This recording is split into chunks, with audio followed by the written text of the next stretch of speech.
कर्मों का फल है ये सत्संग। मति कीरति गति भूति भलाई, जब जे जतन जहां जे पाई, सो जानो सत्संग प्रभाऊ, लोकों वेद न आन पाओ। अगर कभी किसी को भगवत मार्ग में रुचि हुई है तो संत संग से हुई है, उसकी वाणी उसका संग है। अब आप हमारे पास आज आए हैं, लेकिन आप हमारी वाणी बहुत पहले से सुन रहे हैं, तो वो आपको सुधार करेगी, वाणी आपको सुधार करेगी।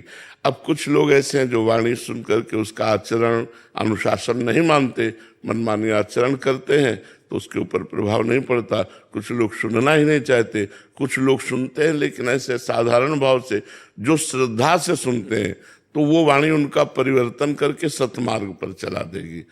सबका इसमें प्रवेश हो सकता है, लेकिन सब अपना प्रवेश। लोग तो डरते हैं संतों की वाणी सुनने से, अगर सुनेंगे तो शराब छूट जाएगी, मांस छूट जाएगा, गंदे आचरण छूट जाएंगे। कुछ लोग सुनकर भी अनादर कर देते हैं, कोई सुनकर उसे अंदर स्वीकार करते हैं, वो सतमार्ग पर चल देते हैं। इसमें भाग्य नहीं, इसमें संत संग है।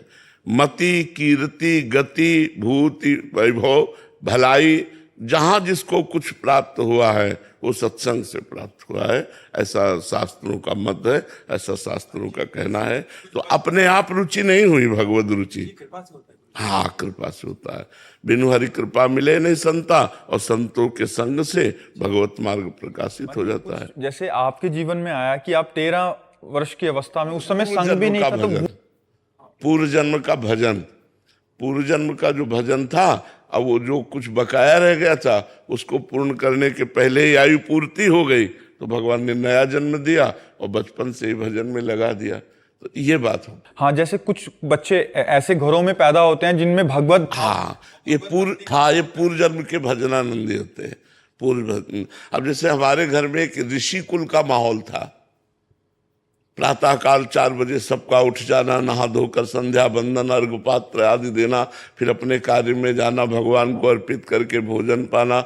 बच्चों को शुरू से सब ये सिखाया गया था, तो हम लोगों को सिखाया गया था। तो एक ब्रह्म ऋषि कुल में जन्म हुआ तो वातावरण एकदम भागवतिक, मोहल्ले में प्याज लहसुन नहीं आता था, घर की तो बात जाने दो, कोई व्यसन नहीं, कोई नशा नहीं, सब भागवतिक। पिताजी हल जोतने जाते थे तो एक झोला रखते थे जिसमें गुरु जी की पादुका, गीता जी, रामायण जी, चाहे 11 बज जाए, पानी मुख में नहीं जाएगा जब तक गीता रामायण का पाठ करके गुरु जी का चरणोदक नहीं लेंगे। ऐसे नियमावली से पुष्ट घर में जन्म हुआ, तो बचपन से ही तो पूर्व जन्म का भजन का योग बचपन से ही भगवान के मार्ग में अग्रसर कर दिया। तो ये है। और कुछ ऐसे बच्चे भी देखने को मिलते हैं